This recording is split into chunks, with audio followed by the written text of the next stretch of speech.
the lady of the longest hands. Grandma Nada, why are you pruning the roses so carefully today? Amira asked, trailing behind her grandmother in the sun-drenched garden. Grandma Nada smiled, her eyes crinkling. Because, my dear, everything beautiful and good needs work and love to grow, just like the stories I tell you. Is it time for a story? Basil shouted, racing across the grass and skidding to a stop. Tell us about a queen. Grandma Nada chuckled and patted the wooden bench. How about a story of a woman who is noble, hardworking, and very special to our prophet, peace be upon him? Was she a relative of his? Amira asked, sitting down beside her grandmother. She was, Grandma Nada replied. Her name was Zainab bint Yash. She was the prophet's cousin, a woman of great dignity and a heart as wide as this garden.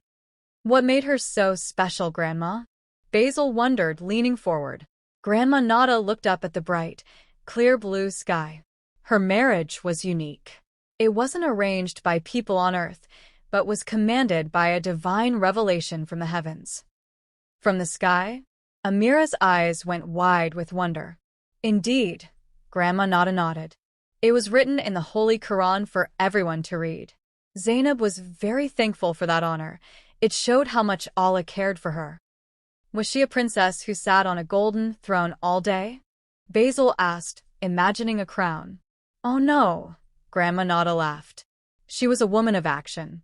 She would work with her own hands, tanning leather until the rough skins became soft and useful. Tanning leather sounds like hard work, Amira remarked, looking at her own soft palms. It was, Grandma Nada agreed. And she didn't stop there. She was a master with a needle, sewing clothes and crafting beautiful things with precision and care. Why did she work so hard if she was a mother of the believers? Basil asked, puzzled. Grandma Nada leaned in close.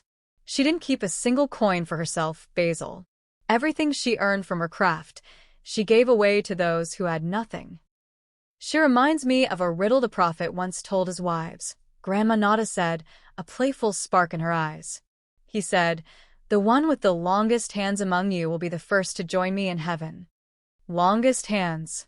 Amira and Basil immediately held their hands together, palm to palm, to see whose fingers reached higher. I think mine are growing, Basil joked, stretching his fingers. The mothers of the believers did the exact same thing. Grandma Nada chuckled. They took a piece of wood and measured their arms against the wall to see who had the longest reach. So, who had the longest arms?